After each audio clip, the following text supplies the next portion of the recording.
Bismillahirrahmanirrahim. Faslun aqalul haidi yaumun wa lailatun. Faslun ari ieu eta hiji pasal aqalul haidi ari pangsa eutik-eutikna haid yaumun eta sapoe wa lailatun jeung sapeuting. Wa golibu jeung ari galib-galibna itu haid situn eta genep aw sabun atawa 7 poe. Wa aksaruhu sareng ari panglolobana itu zaman haid homsata asaru eta 15 naonana yauman poena bilaya liha kalawan pirang-pirang peutinganana itu homsata asaru. Aqallu tuhri ari pangsaeutikna zaman suci bainal haidotaini di antara dua haid homsata asaru eta 15 naonana yauman poena. Wa golibu jeung ari galibna itu zaman suci arba'atu wa isruna eta 24 naonana yauman poena aw salah satu wa isruna eta 23 naonana yauman poena. Wala hadda jeung teu aya batasan eta tetep diaksari pikeun lolobana zaman suci. Aqalun nipas ari pangsaeutikna nipas majatun eta sagejrotan. Wa golibuhu jeung ari galib-galibna itu nipas arbauna eta 40 naonana yauman poena. Wa aksaru jeung ari panglolobana itu zaman nipas ituna eta 60 naonana yauman poena.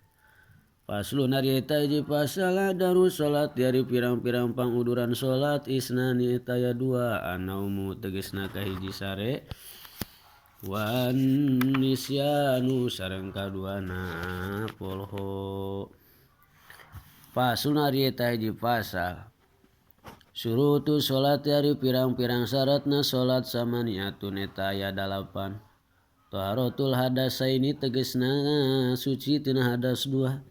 Wa taharatu sareng suci ani najasati tina najis bisaubi dina pakean wal badani sareng dina tempat. Wa satrul aurati sareng nutupan aurat. Wastiqbalul kiblati sareng madep ka kiblat. Wa dukhulul waqti sareng asup waktu wal ilmu sareng nyaho biparadiatya kana kaparduan salat. Wala yatakida jeung ulah nekadkeun si jalma fardon kana hiji fardu min furudia tina pirang-pirang farduna salat sunatan kana sunat. Wasdinabul mubtilati sareng ngajauhan pirang-pirang nu ngabatalkeun kana salat. Wal al ahdasu ari pirang-pirang hadas isnani eta aya 2. Asgoru tegasna kahiji hadas leutik wa akbaru jeung hadas gede. Palas goru tari hadas anu leutik maeta perkara aujaba nu ngawajibkeun ieu mah al wudu'a kana wudu. Al akbaru jeung ari hadas gede maeta perkara aujaba nu ngawajibkeun ieu mah al gusla kana adus. Al auratu ari pirang-pirang aurat arbaun eta aya 4 rupa. Auratu rajuli tegasna ari auratna lalaki mutlakon kalawan mutlak. Wal amati sareng amat fi sholati dina keur salat ma eta perkara baina surati anu tetep antarana bujal wa rukbati sareng tuur. Wa auratul hurati jeung ari auratna awewe nu merdeka fi sholati dina keur salat jami'u badaniha eta sakabeh badana itu si hurah. Ma tegasna perkara siwal waji nu salian ti wajah wal kafaini jeung dua dampal leungeun.